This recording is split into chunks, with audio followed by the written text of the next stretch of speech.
cima, né? Por que chama de furnas, né? São as furnas daquela região do Paraná. São depressões, são buracos enormes, com 50, 150 metros de profundidade, que tem ali no Parque de Vila Velha, naquela região de Ponta Grossa. São estruturas muito interessantes, né, formadas nos arenitos dessa unidade. No caso aqui, um dos geossítios mais bonitos que eu vi na minha vida.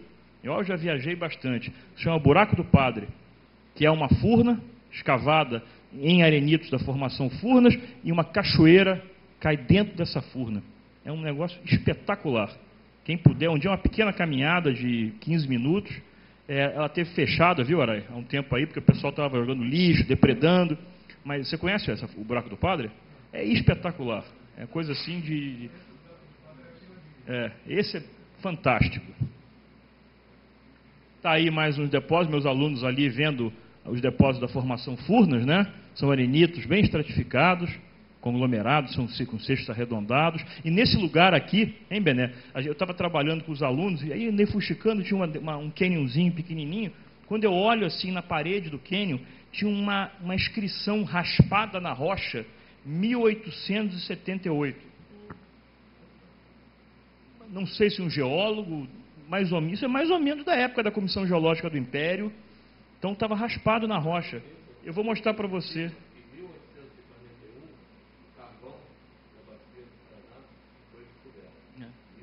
Então, num lugar escondidinho, talvez algum geólogo, lá no século XIX, raspou no arenito a data que teve lá.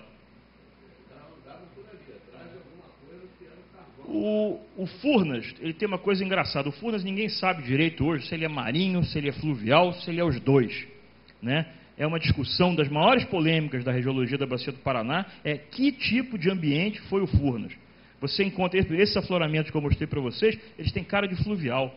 Mas outros afloramentos do Furnas têm bioturbações de bichos marinhos. Tem estratificação cruzada para dois lados, com sentidos de corrente para dois lados. Isso o rio não faz. Então é uma polêmica muito grande. Qual é a origem do Furnas? Então, pessoal, alguns falaram, né, que essa quantidade de areia muito grande, de dunas de areia enormes, né, talvez é um ambiente que hoje não tem um análogo. Eu peguei isso aqui da internet, ali na região da Península Arábica, uma plataforma continental cheia de dunas de areia, né, que pode ser, com boa vontade de vocês, talvez um análogo da formação Furnas, que hoje talvez não exista nenhum muito parecido. A gente tem geólogo, pensa muito na questão, a cabeça treinando do atualismo, né? Pensar no de hoje, no passado, pensando no que tem hoje. E muitas vezes o passado, o que aconteceu no passado, não tem muito análogo com o que nós temos hoje. Então deixa a gente um pouco desatordoado às vezes. E aí vamos para a formação Ponta Grossa, por cima do Furnas, né? A formação Ponta Grossa são argilas, folhelhos, muita argila, com umas camadinhas de areia no meio. Isso é um corte famoso ali numa ferrovia perto de Ponta Grossa, né? É muito monótona. Nós botamos os alunos para fazer perfil estratigráfico, aí eles ficam completamente loucos, porque é argila, silt, marinha, argila, silt, eles ficam um ódio da gente, mas tem que trabalhar. Mas a formação Ponta Grossa, ela é monótona litologicamente, mas tem muito fóssil. Qualquer um acha fóssil. Então, todo ano, eu falo com os alunos assim, o primeiro que achar ganha uma cerveja. Todo ano eu pago, né?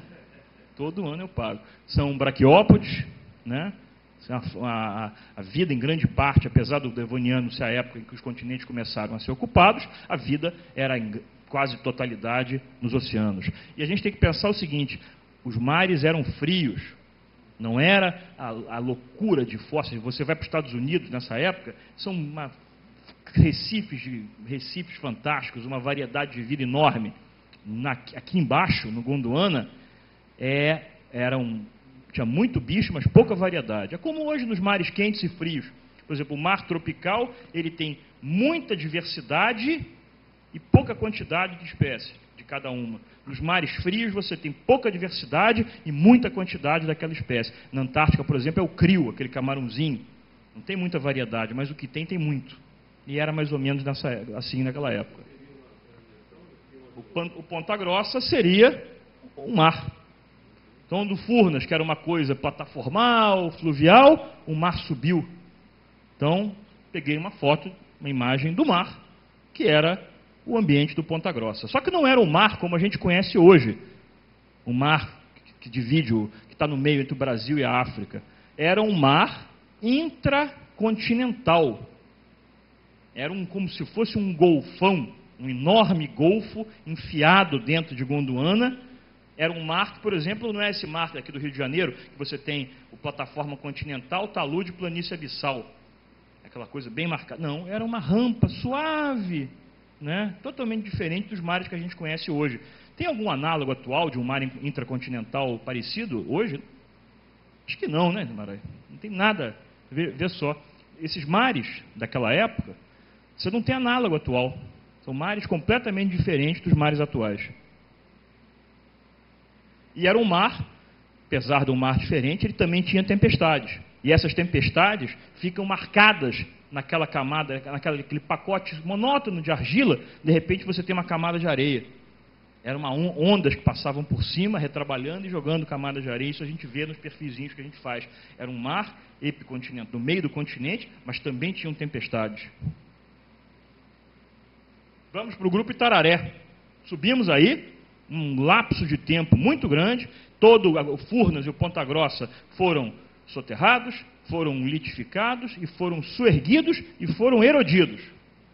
E em cima deles se depositou o Grupo Itararé, que é um pacote novamente gelado de sedimentos glaciais, né? Está aqui uma visão olhando como se fosse a gente estivesse olhando para o Polo Sul, há 300 milhões de anos atrás, mostrando aqui grande parte de Gondwana, aqui ó, Índia, Madagascar, Antártica, Austrália, África, América do Sul. A bacia do Paraná mais ou menos aqui, bem perto do Polo Sul.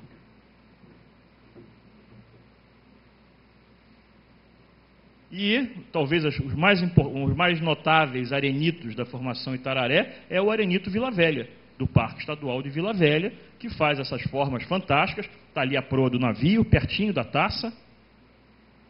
A própria taça, um dos símbolos do estado do Paraná, que são arenitos depositados em regiões periglaciais, em volta das geleiras.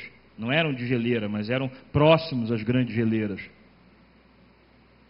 Mas também temos ali em cima, ali na região, pavimentos estriados. A geleira passou por cima, estriando aquilo. E embaixo, ali à direita, o Parque do Varvito, em Itu. É outro lugar que vale a pena conhecer. O Parque do Varvito é uma antiga pedreira em depósitos de um antigo lago glacial. Espetacular. Eles fizeram uma estrutura muito bonita nessa antiga pedreira. Reabilitaram as áreas e um espetáculo. E você vê direitinho como é que era a deposição em um lago glacial. E aí, de novo, geleiras, frio. Icebergs, né? Nós tínhamos um grande corpus d'água com icebergs flutuando. E esses icebergs, de vez em quando, soltavam naquela coluna d'água pedras, são pedaços de rocha, né? Como a gente vê ali em cima, no Varvito de Itu, na pedreira de Itu, chama de seixo caído, que era o iceberg vinha flutuando, cheio de rocha. De repente ele derrete e ele solta aquele, no caso ali é um calhau caído, é grande, solta ele e ele vai se posar no fundo do lago ou do mar. À direita ali, num corte de estrada perto de Palmeira, eu apontei lá com uma setinha, um matacão de granito de mais de 1 metro de largura, né, solto por um iceberg no antigo corpo d'água, que eu não sei se era mar, se era lago. E aí passamos, mais para o Grupo Guatá, denominação antiga, tradicional, né, de idade aí do Permiano Médio, mais ou menos 270, 260 milhões de anos atrás. E essa unidade tem duas formações. A formação Rio Bonito, a formação Rio Bonito é importante para o que a gente vem se propor aqui. E a formação Palermo. Está aí Pangeia, estamos em pleno momento de construção e de aglutinação de todas as massas continentais. A formação do maior continente que já houve na história do planeta, chamado Pangeia. Pan de tudo, Geia de terra. Ele aglutinou Gondwana ao sul, com aquelas massas continentais da América do Norte, da Europa, da China, né? E formou um mega continente chamado Pangeia. Está ali a nossa América do Sul, continua bem para o sul, perto do polo. E aí a gente visita todo ano com os alunos a única mina de carvão do Paraná, com seus 0,32 de reserva, como eu vi o Bené falar, né? A carbonífera Cambuí, né? Que é uma mina, eu estava vendo que a camada lá de, como é que é o nome da mina do Rio Grande do Sul? Candiota, tem 4,5 metros a camada principal. Essa daí, eles têm que se virar com uma camada de carvão de menos de 50 centímetros. Quando tem 50 centímetros, eles pulam de alegria, né? Mas os alunos adoram, os alunos nunca entraram numa mina subterrânea, então eles ficam loucos, né? E é um espetáculo, você anda por uma galeria da mina de Cambuí, e você vê só depósito argiloso. Depois eu vou mostrar por quê.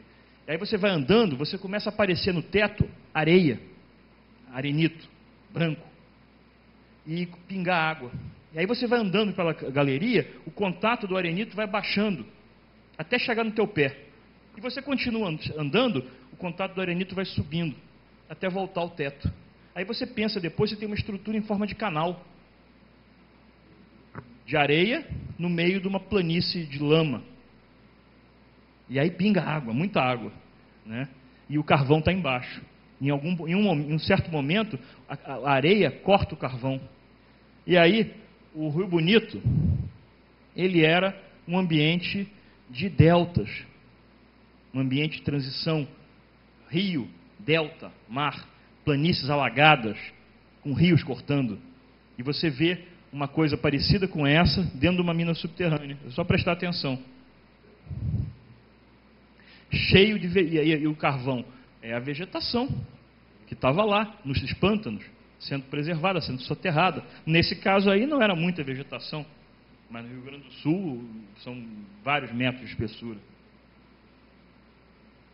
E a formação Palermo, que está em cima do Rio Bonito, o mar volta a subir. O Palermo ele tem uma certa semelhança com o Ponta Grossa.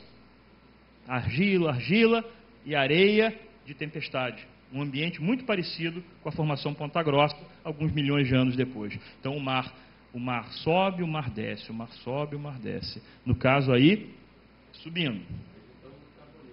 Já estamos, passamos do Carbonífero Permiano, no grupo Passa 2, já estamos chegando aí, no Permiano Superior para o Triássico. Está acabando o Paleozoico, né? 4 unidades, Irati, Serra Alta, Teresina e Formação Rio do Rastro. Eu vou lá, vai mais ou menos de 260 até 245 milhões de anos. A formação Irati, está aí a mina da Petrobras, em São Mateus do Sul. Ela explora, é um folhelho betuminoso, com muita matéria orgânica, que a Petrobras tem uma usina piloto desde os anos 50, se não me engano, que extrai óleo de xisto. Xisto é o nome antigo, né? Como o próprio white, xistos, não sei, é um folhelho, é uma rocha argilosa com muita matéria orgânica, né? Onde a Petrobras explora, tem um passivo ambiental muito grande, é um problema com as comunidades locais, é uma região de erval ainda, de muita coleta de erva mate, né? Então, e de colonização polonesa, é um espetáculo. Você anda nessa região, você vê assim, criancinha indo para o colégio, todos lourinhos de olho azul, sardento, parece que você está no interior da Polônia. E os mais velhos ainda falam polonês, um dialeto polonês, é espetacular essa região. E nesse folheiro Irati, você tem um personagem importante, né? Esse pequeno réptil marinho. O Irati era um golfão. Então, o Palermo Irati era um golfão fechado, muito redutor, sem muita circulação de água. E esses bichinhos aí, esses mesossauros, tinham 1 metro e pouco de comprimento. Era um réptil marinho, né? Com uma importância muito grande que eu vou falar já já. Está aí. O Bené já tinha adiantado isso, né? Aqui, Gondwana, mostrando aqui o Mesossauros, que ocorre na Bacia do Paraná, no Permiano da Bacia do Paraná, ocorre na África, ocorre na Antártica, ocorre na Austrália, desculpa, o Mesossauros é América do Sul e África. Aqui, essas folhinhas aqui, são a flora de Glossopteris, que o Bené mostrou algumas fotos, que o White descreveu isso, né? O Glossopteris ele ocorre um pouquinho acima do Irati. Ocorre em todos os continentes do antigo Gondwana. Então, os mesossauros brasilienses, esse reptilzinho, a flora de Glossopteris e outros personagens importantes um pouco mais tardios vieram a constituir, e o Wegener já tinha visto isso quando ele viu aquela coisa do litoral da América do Sul e do litoral da África se encaixarem. O Wegener, ele sabia da presença desses fósseis em todos os continentes. Ele sabia que aquilo tinha sido tudo junto, né? Ele não sabia como aquilo tinha se juntado e tinha se separado. Ele não podia conhecer naquela época o mecanismo de como é que esse continente se juntou e se separou. E por isso foi ridicularizado na época. Hoje é homenageado. O Passa 2 ainda tem 3 unidades que eu vou falar de uma vez só: Serra Alta, Teresina e Rio do Rastro. Essa Serra Alta e Teresina tem uns afloramentos muito bacanas em Prudentópolis, naquela região, capital do feijão preto, naquela região lá do Paraná, que é uma pedreira abandonada na área urbana de Prudentópolis, muito interessante, que eu vou até falar um pouquinho. Está aqui um depósito aí da formação Teresina ou Serra Alta, que em São Paulo eles chamam de Gorumbataí, né, vermelhos, ou seja, esses depósitos começam a mostrar um processo que vai ser inexorável: a continentalização da bacia do Paraná. São os únicos depósitos ainda com uma certa relação com o mar. Naquela época, o mar era o avô do Pacífico.